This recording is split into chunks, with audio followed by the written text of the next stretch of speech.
I don't know why your dog turned green. Hannah felt like it was the 100th time she said that. The dog seemed fine, lovingly looking up at their indignantly pissed off owner. Hannah hoped that the customer would think her American bulldog looked sharp or trendy. How do you not know? The dog's owner, a short older woman, had a fairly measured response before she started snapping. Hannah was more of a proponent for measuring twice and cutting once for things like that. For reasons she couldn't process, Hannah looked to the dog once more as if it would pipe up with something to say. I'm not paying for this. This is not okay. I don't know how this happened. Was it the shampoo? I don't know. Composure and pride were for suckers, but Hannah thought it was a little too close to begging. We can figure this out. Maybe there's a way to ungreen her? Ungreen? Yeah, maybe. There's probably a reasonable explanation for this. You listen. I curse you. Bringing her finger in, the woman growled. Допоки твоя кревни зврочи спричивко тобі б'єжі знаття конечанища. Well, I think we can talk this out. Hannah realized all at once that pressure coiled like a snake around the front part of her skull. The woman took the little green dog, who seemed fine despite how green they were, and stormed out of the sad little pet groomer and pet shop in a dour corner of New Britain. Kidding me? Leering out of one of the windows with pictures of happy dogs stickered on it. Hannah saw the woman shout something at another customer coming in with their own dog. Presumably, she told them that Hannah would maliciously turn their friendly-looking Rottweiler green. Hannah waited for her noon appointment to come in, watching the hesitant look on the woman's face. For some measure, she looked out the other window into the store part of her job. There wasn't anything in there that mattered all that much to her, but she checked her own reflection to make sure she didn't turn green as well. She should have been used to the disinterested, neutral expression of everyone she saw there. But it felt a little pointed when the customer came in with a Rottweiler and asked, "How did the dog turn green?" The Rottweiler sniffed and shuffled with excitement, unaware that they could turn green at any moment. Hannah gave the most exacerbated shrug that she didn't even think she could manage. The Rottweiler got their paws and behind trimmed. They got a solid wash, though the spigot sprayed her in the face. The dog kept begging for scratches while Hannah searched around for a towel. The entire time she expected to blink and have the dog turn green. As she watched, more pressure built behind her eyes and nose. She assumed a stress headache would make itself at home with no plan of giving her a moment of peace. When the customer came back for her stately Rottweiler, Hannah stood behind a desk, searching for a spot that wouldn't let the sun shine directly into her eyes. When processing the payment, the card reader crapped out. Awkwardly punching in the numbers, she swore the customer checked their dog for the slightest hint of green hues. All for Pets, which was the worst name for a pet shop that Hannah could think of off the top of her head, had been split into two parts. The pet shop sold food, litter, leashes, and pets that would probably die in a few weeks. Hannah dreaded she'd find dead ferrets or something in the dumpster out back. Then her end only cared about groom. It wasn't just someone's darling dog or precious cat. They got rescues from time to time. Given her last job, she felt like she made a difference every so often. The unspoken politics there took her a bit to grasp. Since ages past, front-end pet shop employees and groomers got on like Hatfields and McCoys, like oil and water, like soy sauce and mustard. And unfortunately, to get to her boss's office, she'd have to brave enemy territory. She walked as if she expected the girl behind the counter to pull a gun on her. Instead, maybe just as bad, Hannah heard the cashier talking emphatically to a customer. But because of magic, they can't just... Sandy, the cashier, turned to her as she headed to the manager's office as if Hannah had a sawed-off pointed at her head. The single word piqued her interest, but the ancient feud kept her from digging in. Sandy and her might have been able to bullshit like proper co-workers. Maybe she knew enough about witchy stuff to help. That thought alone made Hannah sigh, mainly since it involved putting off a chat with a friend who dug the aesthetic as well. Curses sounded a bit too silly, and yet there she was, poking her head into her boss's office. She had no tact beyond telling him, I need to go. Pictures of animals lined the walls. A calendar with cats on it let her know that it was March. It felt too off for a guy who always looked like he just got news that his house had been bombed. Day to day, she had no clue what he did. At least the scent of lavender and lilac felt good going in, but she could just sense the wood chip smell of a rodent's cage underneath it. I need to go. I'm having a day. I need to bounce. Hey, I don't understand the green dog either. Are you really freaking out about this? He checked the schedule for appointments with a slight furrow to his brow. He cheaped out on the internal systems of the place. Everything ran on that Google stuff that all employees had access to on their phone. If her moral backbone wasn't healing from a fracture, the idea of deleting all the day's appointments so he would let her go early seemed like a great idea. I have an awful stress headache, and the woman said she cursed me, and the dog turned green. He couldn't help but notice her shifting from foot to foot like she had to take a leak. He didn't read her resume. No, Hank puzzled over it. Frankly, he liked having someone around he didn't have to waste a drop of sweat over, and yet she was still there, confusingly working miles below what her education could have allowed her to. Narrow-featured, long-faced, and deathly thin, Hannah always looked sort of put out. She either dressed for comfort or never expected to be out as long as she was. Her sweatpants had a busted elastic waist, her sneakers' soles were glued together, and not even her nose rings or earrings seemed all that decorative. Nobody saw her with her stringy brown hair styled into anything other than a messy ponytail. One more dog or whoever is next. There's no such thing as curses, and the woman probably did something to the dog so he turned green. What? Yeah? She wasn't going to humor conspiracy theories. Getting back to her desk, she waited a few moments while trying to avoid the sun, and by the time her next appointment rolled through, she saw them carrying a box with a cat peering out like Hannibal Lecter. This doesn't count. The customer put the box holding the ratty little Maine Coon cat on the counter. With an uncalled for amount of tension, the ratty little feline showed off that they had little caps on their claws in fantastic colors, as if they went to a salon. The Rottweiler couldn't have been nicer. A dapper gentleman, honestly. The cat, however, made Hannah think that the evolutionary process that made cats pets was a long con to cause pain and suffering across humanity. Some of it was on her. She could stomach that. Her clipper shuddered, causing the speed of the blades to be far too uneven. The cat slapped her arms a few times, and the final one made her look down. A small droplet of blood poked out from her skin. She didn't know if the cap coming off of the claw was her problem at all. Do cats count? Hannah poked her head into her boss's office to see him playing solitaire on easy. As usual, she wanted to ask him what he spent 6 to 10 hours doing a day. She couldn't even hazard a vaguely insulting guess. It was just a green dog. Fine, go. Thank you. The sun wasn't as bad when she got out into the late March day. The strip mall all for pets satin had mostly dried up. So much so, she swore they did better than the Target or Sephora did on some days. She knelt, studying the scratches on the side of her fancy pants electric car like they weren't really there. Running her fingers over them, she hoped for a second that they'd come off. With a breathy swear, she opened the door and nearly fell into her car. The engine turned over twice before starting in earnest. Turning onto some well-trafficked road in central Connecticut, she found herself immediately facing the sun. Two can play this game. She pulled her sunglasses out of the center console and rested them on her face. One of the lenses fell out of the eye. Oh, come on. The gym she went to hadn't shifted significance in her mind to be her gym. It beat Planet Fitness by a few miles, but that said so little. Despite it being packed, it was like she wasn't even there. In a place she went to daily, she drifted like a ghost. Battery low. Standing in the locker room, she took out the earbuds and put them back in a little holster. Forcing her mind away from the stress headache, Hannah tried to resign herself to the awful music that they played at the gym. Depending on which manager was there, it was either goofy 90s techno or dude bro butt metal. Gun to her head, she preferred the techno as Five Finger Handjob. The toothless industry plant bullshit band for divorced dads made her want to drop a fully loaded barbell onto her skull. So she'd take either to the worst music on the planet. The dreaded, the vapid, the corporate trash known as stomp clap.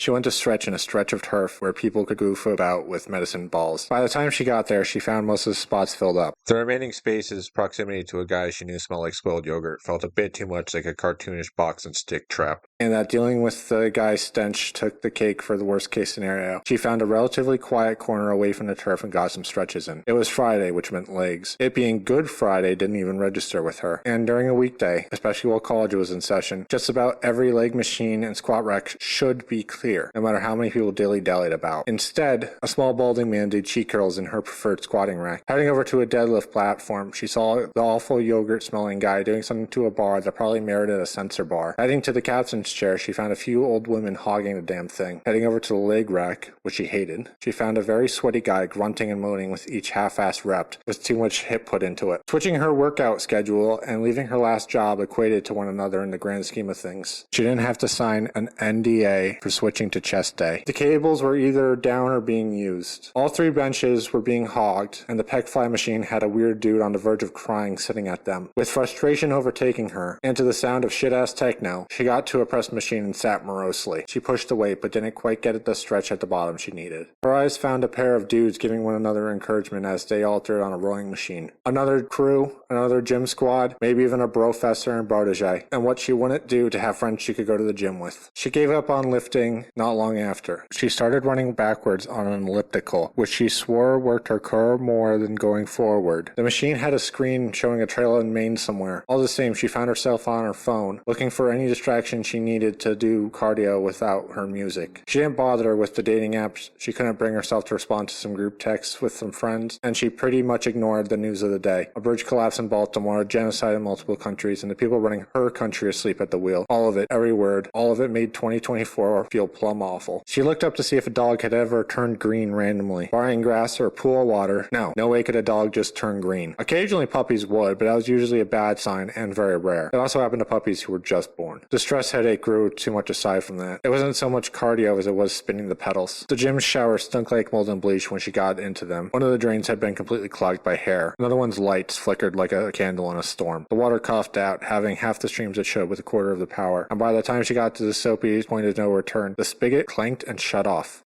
Darn it. Hannah stopped herself from calling for help. The shower nozzle fell off. Cold water dumped on her in droves. Leaving the gym, she growled to herself as she got to her car. Finding the handle open and the door cracked, she tilted her head slightly. There wasn't anything worth a damn in her car, and apparently some thieves figured that out. After turning the engine over a few times, she got the car rolling and thankfully avoided the sun that had mostly set. And by the time she got back to her sad little utilitarian hovel, she found herself unable to breathe out her nose. Rather than figuring that out, she took a handful of melatonin gummies, and crashed out by 8. Hannah Boswell, welcome to the show! The far too chipper announcer in a truly unfortunate wig called to an audience that were blotted out by stage lights. In the tank and shorts she slept in, Hannah stood at a podium. She couldn't even pick out the vibrant colors around the set, or of the announcer's stupid outfit. Tell us, how did it feel to sign an NDA, knowing it was wrong? What? I can't disclose that. Hannah pinched the bridge of her nose. Knowing that it was a dream and knowing how strange all of it was, she couldn't figure out why her headache had followed her there, or even why it seemed to travel to the bridge of her schnoz. All right, take it to the board! The host put a hand on her shoulder and pointed to the multicolored board with lights around it. As she tried to roll his hand off her shoulder, Hannah couldn't read a single thing written on the various columns. Your categories are: men who didn't love you, times you got scanned online, religious trauma, weirdly specific sexual fantasies, clot, headaches, and green dogs. What? Okay, I don't have religious trauma. I don't even really believe. The sound shocked her so badly she thought she'd wake up. Know that your religion is inherently politicized, and you'll forever be a pariah no matter what you choose to do with your life. That counts? Is this because I work on Saturdays? Someone you've spoken to in the last 12 hours probably thinks you're a lizard alien. I like lizards. I think they're neat. Lizards are not a category. Fine, I'll do headache for 1,000. You spent 4 years doing biology in college, and 2 years in pharmacy grad school, and have a decent understanding of human biology. And yet, you thought a sinus headache was a stress headache. Why? Pharmacology doesn't matter. I don't have allergies, and I haven't been sick in months. It's an educated guess. You can't diagnose yourself. The call out, if that's what the whole thing was, at least got her mind going in a direction. Either way, it beat hearing about how she sent money to a fake Gaza relief charity. For real, it had to be the most soulless grift on the planet to fake a charity. That's good enough. Words you've heard your entire life. At least I didn't pick clot. And yet, it's already inside you. The fuck? It's already inside you. I heard. Right. I'll do men who didn't love me for 1,000. Hannah smirked, knowing any answer already hurt her. You've been doing them your entire life. Mitch saw you twice a week, texted you every day for months, and did what after you said you loved him? The announcer kept deadly serious eye contact with her. So we weren't even dating. Waking up, Hannah pressed her fingers to the sides of her nose with a resounding, Ugh, shit.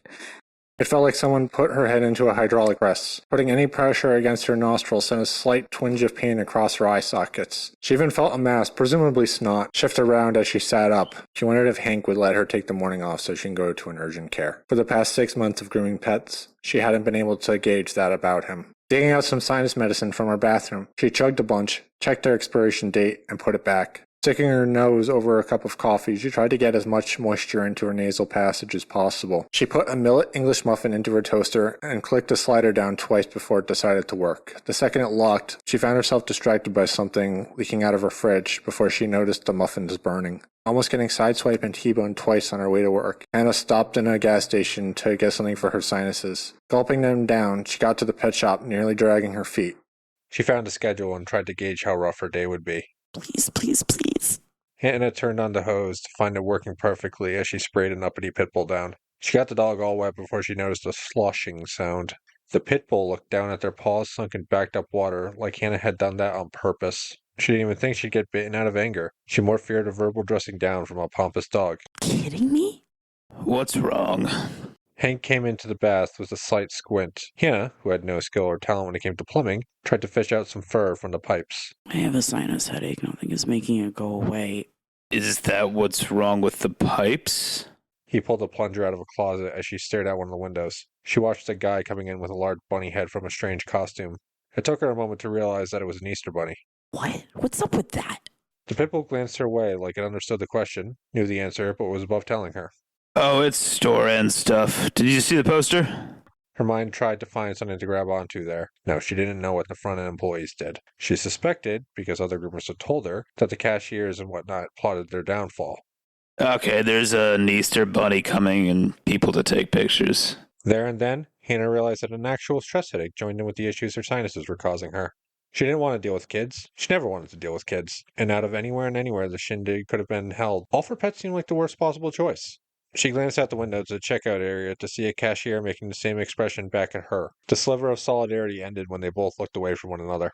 On break, Hannah looked up curses on her phone before she immediately changed to find out about sinus headaches. She only saw things she already knew online. With an eye roll, she typed in curses again before she closed it down. It must have all been in her head, just like the snot and whatever else clinging to her upper airway. Returning inside, and ignoring the sun blaring right into her eyes, she saw the first couple people coming in to get their pictures taken with the Easter Bunny. Instead of children, the vaguely more sane option, she saw someone putting a pug on the Easter Bunny's lap. Studying the forming line, it was only adults and their pets. Someone actually brought along a rabbit, though it was being sized up by some of the dogs and at least one of the cats. Sandy, that was my favorite coworker. The cashier, she had a moment of solidarity, seemed a little surprised. Ah, it's Hannah, right? The long-standing rivalry endemic within those walls spewed out in odd vibrations and static electricity between the two of them. Not that Hannah noticed. She went from eyeing a zit on Sandy's chin to looking at the pig's ears they had by the register. She had to snap out of it and face the other woman. Yeah, I heard you talking to someone about magic the other day. Do you know about curses? Oh, I was talking with a customer about Harry Potter. Do you like Harry Potter? The other woman perked up significantly, which Hannah couldn't quite figure out.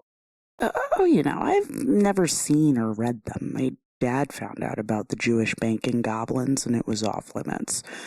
Then there were the slave elves who like being slaves, the classism, slurs, stuff like that. You know how it is. Video essay stuff. The checkout clerk didn't seem to find that amusing. The ancient feud seemed to spark up once more. That's out of context. Hannah hoped the laugh would be read as friendly, but Sandy's glare said otherwise. Skipping the gym that day didn't sit entirely right with her. Never muscular, buff, ripped, shredded, or yoked. Constant anxiety kept her active. Her dad had heart issues, her mom had diabetes, and 3 out of her 4 grandparents had been taken out by various health issues. And even her brother, only 5 years older than her 29-year-old ass, had to watch his blood pressure. It left her thin and lithe, but Hannah kinda wanted sick arms and a nicer ass, as anyone would. Maybe a day off wouldn't hurt anyone, but leaving to go home made her picture herself in a hospital bed with wires dug into her chest. She knew the rub. Her cushy, high-paying research job suited her when it let her pay off her student loans in no time. It suited her when she could buy and pay off a nice electric car in the blink of an eye. It suited her when she could rent a nice, cozy apartment in West Hartford. And it suited her right up until she thought to have a moral backbone. With no luxuries at all in her life, she worked a hair above minimum wage until true poverty hit her, which she calculated would be roughly 2 months. Her sins afforded her that, and with all her qualifications, with everything she knew, the idea of getting a normal job at a commercial pharmacy felt sickening. Lizards did not go back into their own skin. They ate them. Pressing one nostril, she shuddered from her forced exhale, what she wanted to do to be able to smell again. Pulling her hand away, she saw drops of blood on her palm. She coughed once, spitting out phlegm tinged with red. It had been well over a decade since she got a nosebleed. The fact that they could happen to her took a second to register at all. She stuffed a tissue up her nostril and dialed up her boss. Hank, I need off tomorrow. Tomorrow is Easter. We're not even open. What is wrong? Over the phone, she couldn't help but notice he sounded utterly deadpanned as usual. All for Pets could be on fire, and it would have the same gravitas as someone asking to return something they already opened. Frankly, his priorities being universally opaque almost felt comforting. My hands, my nose is killing me, and I just got a nosebleed. Hannah dug out the tissue from her nostril to see it flaked with schmutz she never paid much mind to. She never had a nose-picking phase as a child. Despite being a nervous wreck, she didn't have many tics like that. Sometimes she wished there was more drama in her childhood that she was responsible for, like her being an arsonist or something. Either way, she hesitantly stuck a finger in and dug out a single, dark red booger. First time you're calling out sick and we're not even open. If I did Employee of the Month, it'd have your name on it. You don't? No, the front-end people and the groomers would fight over it. It'd turn ugly. Just take it easy and go see a doctor or something. Well, thanks anyway. She looked up how to avoid dreams on top of how to get better sleep with clogged sinuses. Weed and alcohol could help the first part, but she had neither of either. By the time she completely rested her head back to sleep, she felt the mass behind her nose undulate like syrup in an overturned bottle. For Clot, I struggled with my mental health. Now I don't have to worry about anything. Yeah, we love Clot. All my homies are talking about Clot. Clot completely turned my life around. I can't get enough of Clot. Clot. Ask your doctor what you can do for Clot. Clot can cause ecstasy, restful nights, a sense of purpose, a sense of oneness with the human race. Still accept Clot if you are nursing, pregnant, or may become pregnant. Thank you, Clot. Clot, it's already inside you. Hannah snapped awake and out of the horrible dream with snot in the back of her throat.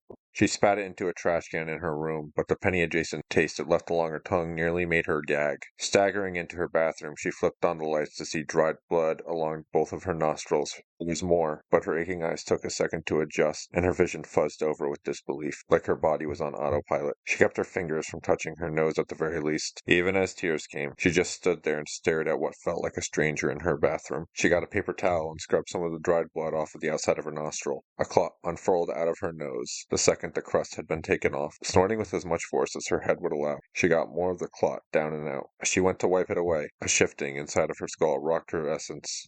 Something moved with purpose within her. She saw in the mirror the string of coagulated blood reach upward, shifting back into her nose like a muscle spasm. The fact that Hank was lazy, but rarely bothered by anyone, decided to serve her again. Logging onto her works pages on the Googles, she felt somewhere between a hacker and a stalker. However, she suspected those crossed over quite a bit. According to the paperwork from All for Pets, Julia Budney had dropped off a normal dog and picked up a green one. But Hannah still didn't quite agree that merited a curse. It wasn't as though the records All for Pets had were going to go much deeper than that.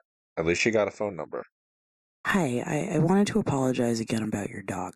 Huffing into a phone, she couldn't believe how beat and drained she sounded. Contacting a client during Easter felt wrong, and it was likely against some rule.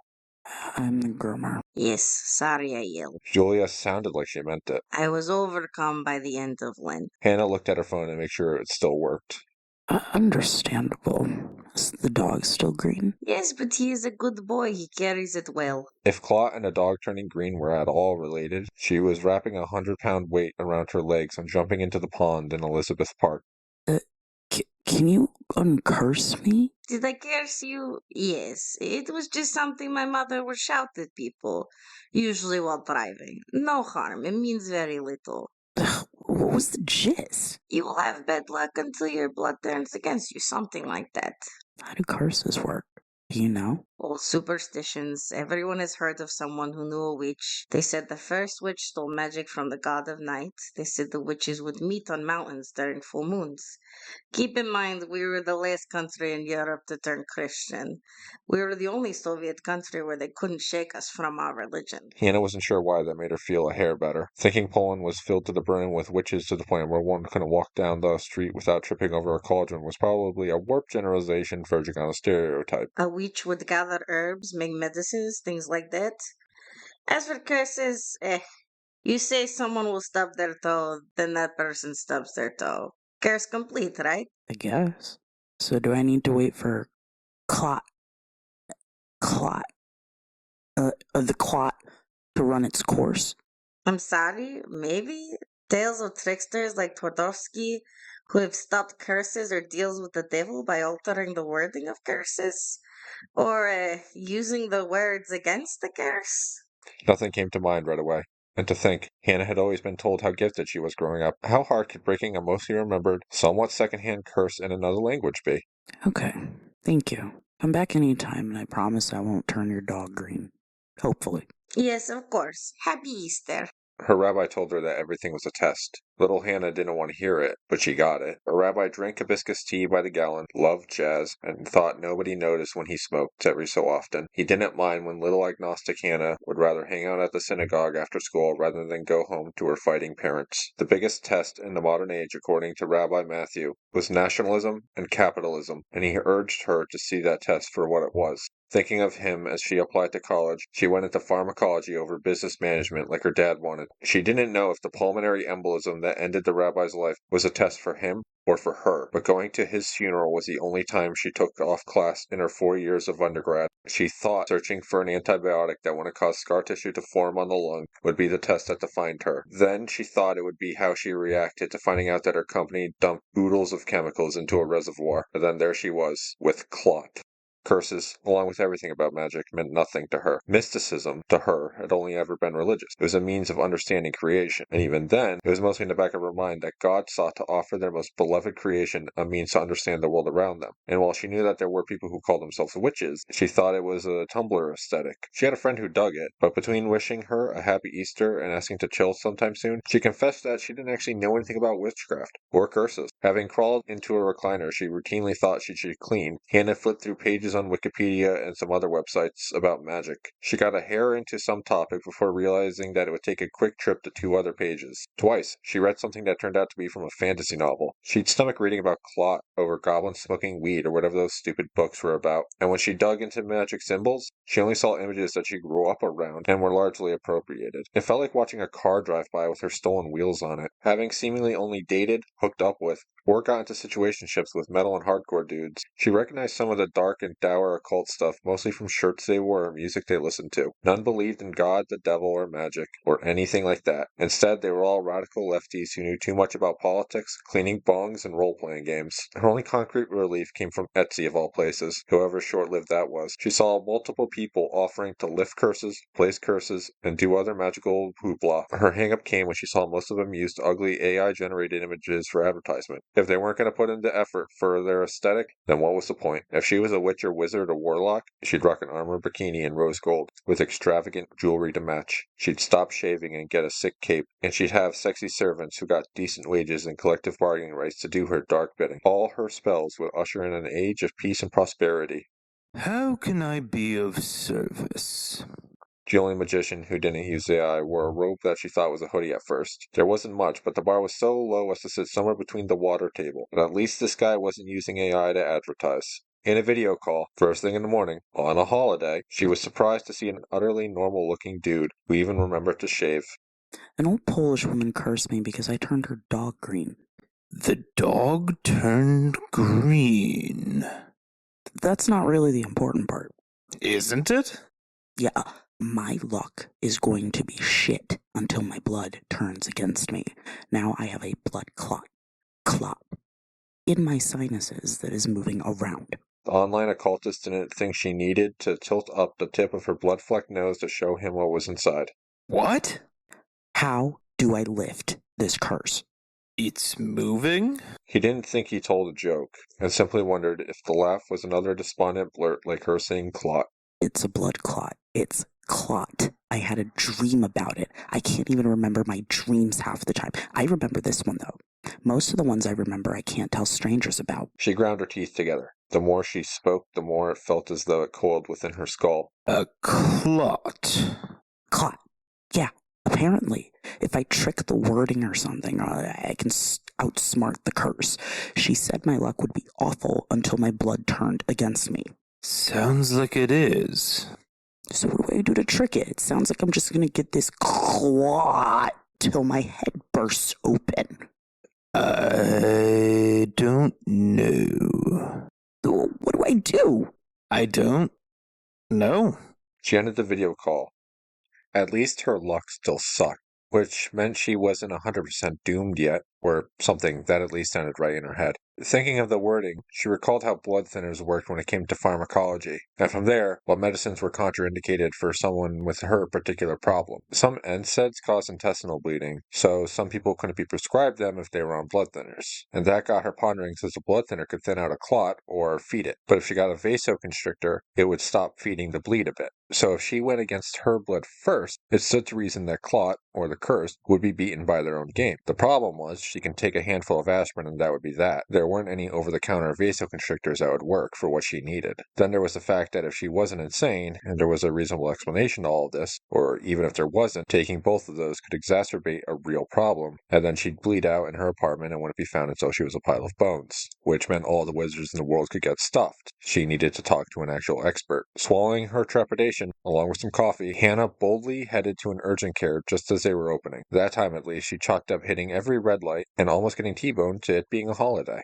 It's driving me insane. Even pointing to her nose to explain the situation to the receptionist made the mass in her skull shift slightly. With white, even, and far too bright lights, the fake wood of the floor and chairs felt like they'd smudge if she touched them. Around the place, soft music played on a contemporary radio station. A muted TV showed coverage of an Easter bunny, but that time, there weren't any dogs to be seen. Yeah, just fill this out, and I'll need your driver's license and insurance card. She handed them over to the guy behind the counter, and took a clipboard. Sitting across from an unduly pale man with a wrapped-up hand, she read through the paperwork and ignored the fact that the guy across from her swayed back and forth. According to the paperwork, the urgent care was going to hold her card and charge her over $100 if her insurance wasn't up to snuff. Signing the forms, she handed it back to the receptionist, who listened to an audiobook when they weren't dealing with customers.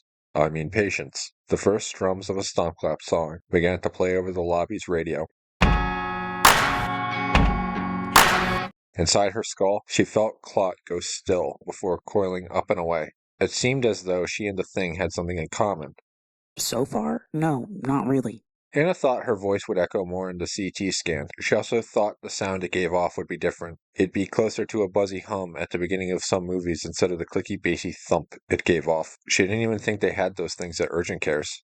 I can see fine. I'm a little confused, but it's not related. It's just how I live. So is it normal to feel clot moving around? No, normally, clot? No, they're usually a static pressure. I'm writing you a script for a vasoconstrictor. Her physician's assistant had the pug-adjacent face of Matt Damon, but the hair of David Lynch. Clot? Okay. And a blood thinner to dissolve it. She wondered how much of that clot understood. The PA gave her a look like she tried shoplifting right in front of him. Have you been hallucinating? Nope. Right. There's no sign of a more severe hemorrhage or other thrombosis anywhere in your skull, but please keep an eye on it. She opted to nod. Blurry vision, nausea, chills, weakness. Call your PCP either way, but call an ambulance if you experience any of those symptoms. She wanted to hear that in an impression of either Matt Damon or David Lynch. Clot. Yeah, thanks. Yeah, happy Easter. You too. She got to the pharmacy with moments to spare. She tried to speak as little as possible. 5:15 on a holiday wasn't a time anyone wanted to talk, and even her shit luck couldn't change that inexorable fact. Getting the pills, she paused in one of the aisles and felt her entire body go slack. No, that'll work, but... She bought a bottle of hydrogen peroxide along with a spray bottle, the entire time thinking her plan B sucked. It wasn't her fault that the enzymes in blood would break up when exposed to the chemical, but at the same time, if there was a cut in her nose, she'd be dealing with a ludicrous amount of blood. This is a terrible good idea. She struggled and choked as she got back to her car and spat out another bloody chunk of phlegm. Getting a pill in her mouth, she swore something made her gag and cough it out. Opening her mouth once more, a tickling behind her eyes and the back of her throat got her to cough. With a sneeze, she felt her head thud like a bomb had gone off in her frontal lobe. Flipping on the flashlight of her phone and looked into her throat to see a dark red shape pull itself up into her palate like the light hurt it. She knew shoving an oral pill where a suppository went was a bad idea. Normally, it would just make a pill ineffective. A lot of medicine research went into how they were digested. But doing that with a vasoconstrictor, or anything that messed with the blood, sounded like it would sign her up for a deeply embarrassing trip to the hospital. And on a first date, no less. She grit her teeth and forced her palate to relax. Spitting out blood-tinged water from the sides of her mouth, she got the pill down. Clot. Clot. Get fucked, Clot. The inside of her skull felt too still for a moment. She flipped the car on before Clot lurched around, nearly taking her head to the side. It moved forward then back as she got the second pill ready. Sure, all of it was risky, but both medicines needed an hour or so to work properly. Timing, she found, wasn't her best skill. Messing with her phone, she played Stomp Clap only for it to backfire.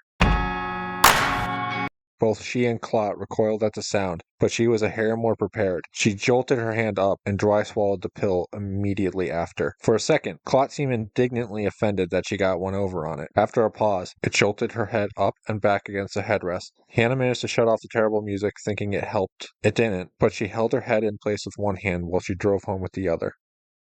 Finally back in her apartment and out of prying eyes, she dug a finger up her nose, digging around to find some of the coagulated blood. Pressure built, pushing her finger away. She spat out iron-tasting gunk as she gulped in all the air her lungs could take. It had been an hour, and at least the vasoconstrictor should have kicked in. She didn't think Clot would come out all at once, but this felt a tad underwhelming to her, and Clot had been unnervingly still. Her eyes found the spray bottle filled with hydrogen peroxide sitting at the table before her.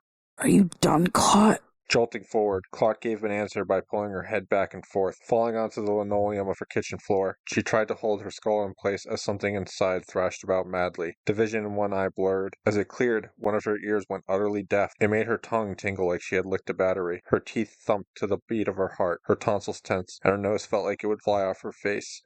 Get out of my head. Defiantly sticking another finger up her nose. She dug around for anything. When she couldn't tell what she was touching, she dug out her finger and tried her pinky. Got you.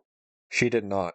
The jerk Clot gave her skull sent her head into the floor. It seemed to understand the mechanism at least, and she felt her skull bounce twice before she clutched her head tightly to the floor. Clot. Clot. Get bent. Turning over, keeping her hand tight around her head, Hannah stood with all the muscles of her legs and abs firing on all cylinders. She gripped the spray bottle, still thinking her plan B sucked big time. This is going to hurt both of us. Just relax and die. Her head rocked, like this wouldn't go the way she thought. With sheer resolve, she held her head still and put the end of the spray bottle in her nostril. If it worked, and she knew it would, there was a non-zero chance she'd start bleeding, and then not stop until her heart ran out of stuff to pump. With resolution, she squeezed the handle of the bottle and tried to breathe in through her nose. Ah! It felt like molten metal spreading up the inside of her head. Even the back of her eyes felt like they were broiling away. The sound of sizzling sounded like a firing line before her. The unique agony grew as she aimed up her other nostril. Out! With another spray, she fell over from the deranged sensation. A glob of blood ran down her throat, but she spat it out. She coughed and felt more roiling inside her. It took her scant seconds to realize that the madness-inducing pain had redoubled its efforts. And as she bled, she felt Clot panic. Releasing a hand, she dug out her phone and dialed. 911, what's your emergency? I felt long story Clot, and I'm on blood thinners. You what? I'm in apartment 4 Clot in Charter Pines. Apartments Clot. Before she could say Clot again, she put the end of the bottle up her nose once more and braced herself. The third spray didn't feel like it changed anything that much. It still hurt, and it still felt as though Clot would destroy her skull on its way out. It finally occurred to her to hang up the phone. Her head shifted, locked in place by her hand. With a cough, she felt the thing in her head move in every direction at once. Screaming, she felt the blood gushing once more. Finally putting one of her hands to the side of her nose, she pushed all the air out with all her might. Through her watery, burning eyes, she saw her floor get speckled by gore, sitting up and pushing herself against the kitchen cabinet. A deranged tendril of that thing wiggled out of her nose, extending about 2 inches. A truly blank moment struck her. With no thoughts, she pinched the end of the tendril and yanked. There were no words for what she felt, nothing going through her head as the pressure finally alleviated. From her nose and around her hand, clot shifted as she slowly pulled it loose. For reasons she couldn't understand, she tasted turkey. With a final yank, the warm mass of coagulated blood and mucus twitched in her grasp. Finally, face to mush with clot, the dark red blob had 4 limb-like protrusions locked around her wrist. 2 more smaller chunks, not dissimilar to petapops, wiggled around as if trying to feel for something. Clearly, not planning to go anywhere, Clot's grip tightened. Spitting out blood and finally enjoying being able to breathe through her nose even a hair, she swayed up to her feet. Let go.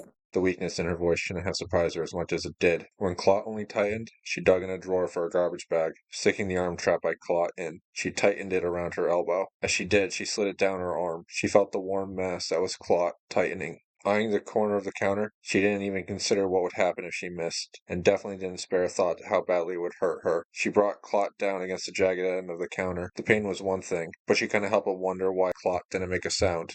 Sliding her arm down and letting Clot fall off and into the bag, she pulled the drawstrings taut. Feeling as though that wasn't nearly enough, she tied the top of the bag off as Clot continued to thrash. Double bagging it, she was about to start bashing the bag around, but a firm knock at the door stopped her. EMS. Looking around, she wasn't sure how much blood got onto the ground. Neither could she understand how they got there that quickly. Almost wanting to laugh, the thought of what she looked like briefly crossed her mind. Scooping up her keys, she swayed with each step to the door. She could smell the hallway as she got out. She could see 2 people standing in midnight blue, and a few of her neighbors poking their heads out their door. What everyone else saw was a woman with blood coming out of her eyes, nose, ears, and mouth.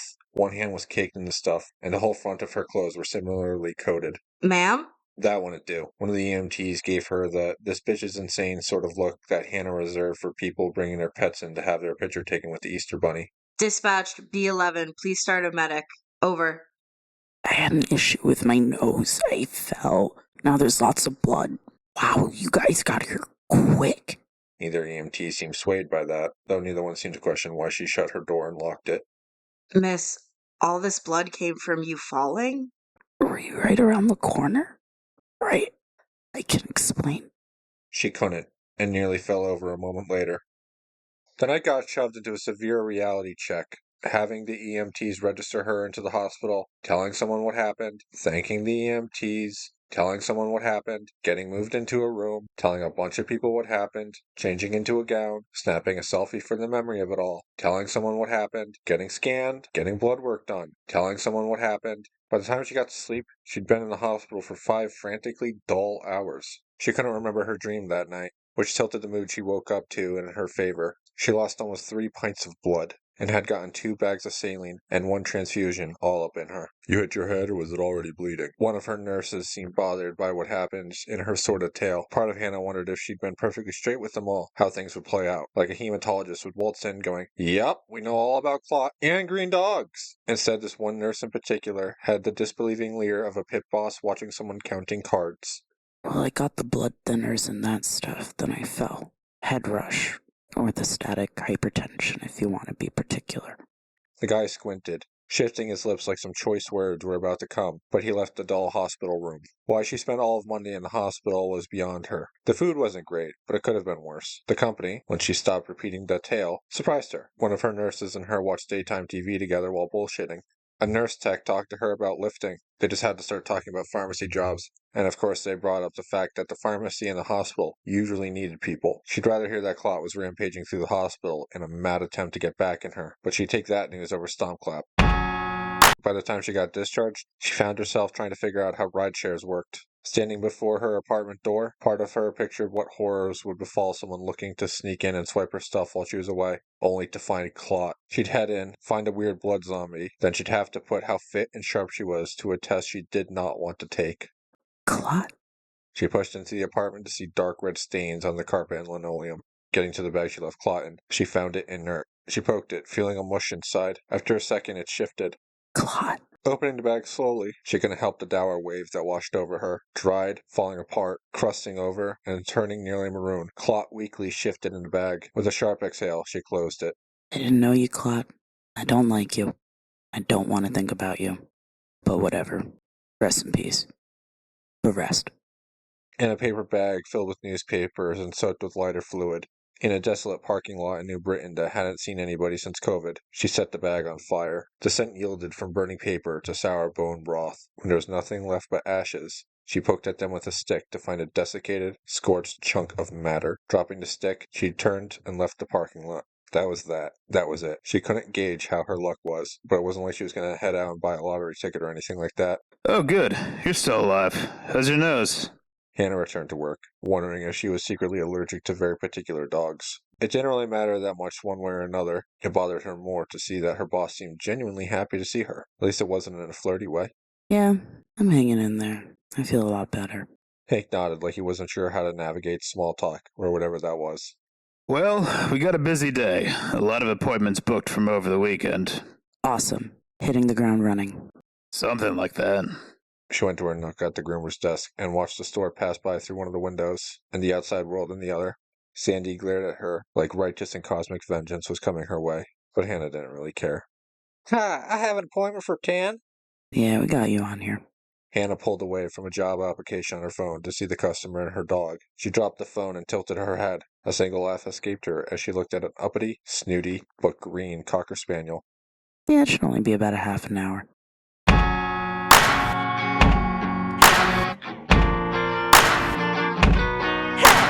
There's a green dog. Hey!